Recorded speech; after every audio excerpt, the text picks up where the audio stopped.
क्या आप जानते हैं कि एक सोलर चार्ज कंट्रोलर क्या होता है और कौन सा सोलर चार्ज कंट्रोलर आपके लिए सबसे फायदेमंद होगा? सोलर चार्ज कंट्रोलर से ही आप अपने ऑफ ग्रिड सिस्टम में इंस्टॉल्ड बैटरी बैंक को सोलर से चार्ज कर सकते हैं और फ्री सोलर पावर का भरपूर उपयोग कर सकते हैं। सोलर चार्ज कंट्रोलर्स दो टाइप्स के होते हैं, MPPT यानी कि maximum power point tracking solar charge controller और PWM यानी कि pulse with modulation solar charge controller. इस वीडियो में हम MPPT सोलर चार्ज कंट्रोलर और PWM सोलर चार्ज कंट्रोलर में क्या फर्क होता है ये जानेंगे। PWM यानी कि pulse with modulation solar charge controller जो सोलर पैनल से जितनी भी पावर जनरेट हो रही है उसी पावर को यूटिलाइज करके आपके बैटरीज को चार्ज करता है। वहीं MPPT यानी कि maximum power point tracking solar charge controller solar panel से मैक्सिमम पावर एक्सट्रैक्ट करता है और एफिशिएंटली आपके बैटरीज को चार्ज करता है। आमतौर पे PWM सोलर चार्ज कंट्रोलर की एफिशिएंसी करीब 70% होती है, यानी कि ये solar charge controller 100 what solar panel से करीब 70 what power he battery charging के लिए यूटिलाइज कर पाता है और बाकी 30 वॉट पावर वेस्ट हो जाती है। वहीं एक MPPT सोलर चार्ज कंट्रोलर की एफिशिएंसी 96% होती है, यानी कि MPPT solar charge controller 100 what solar panel से करीब 96 वॉट पावर बैटरी चार्जिंग के लिए यूटिलाइज करता है और PWM सोलर चार्ज कंट्रोलर के मुकाबले 26 वॉट एक्स्ट्रा पावर जनरेट करता है, जिससे आपके सोलर चार्ज कंट्रोलर से कनेक्टेड बैटरीज जल्दी और एफिशिएंटली चार्ज होंगे। इतना ही नहीं, MPPT सोलर चार्ज कंट्रोलर के इनोवेटिव टेक्नोलॉजी से आपके पैसों की भी बचत हो सकती है। लेकिन कैसे? मान लीजिए आपने एक 100 वॉट 12 वोल्ट सोलर पैनल से PWM सोलर चार्ज कंट्रोलर को कनेक्ट किया है, जो कि एक 12 वोल्ट 150Ah बैटरी को सोलर से चार्ज करेगा। अब हम समझते हैं कि PWM solar charge controller 100 what panel से कितनी पावर यूटिलाइज करके आपके बैटरीज को चार्ज करेगा। इसे पता करने के लिए एक सिंपल फॉर्मूला है, P = V × I।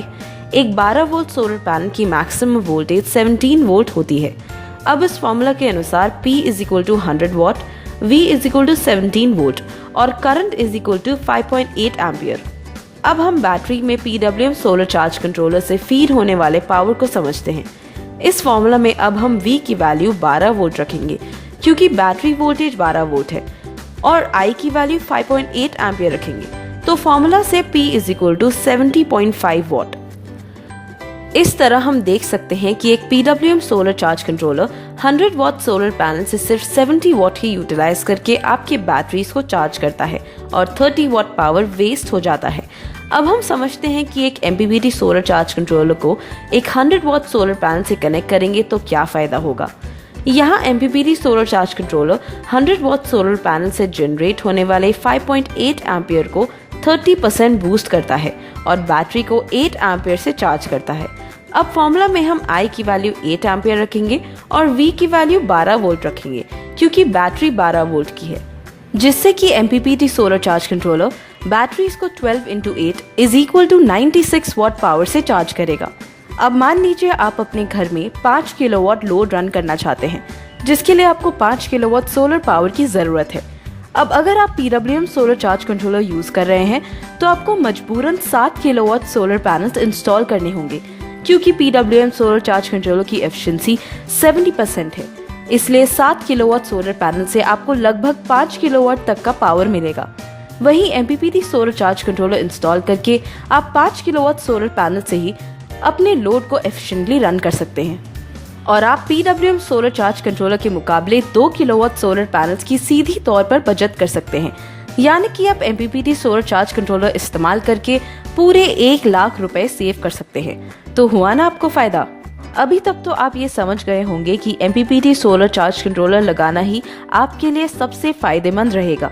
अब इसके अलावा MPPT सोलर चार्ज कंट्रोलर के काफी सारे बेनिफिट्स हैं, जैसे कि MPPT सोलर चार्ज कंट्रोलर के साथ अब आप डायरेक्टली DC लोड कनेक्ट कर सकते हैं और सोलर पावर को DC लोड रन करने के लिए इस्तेमाल कर सकते हैं।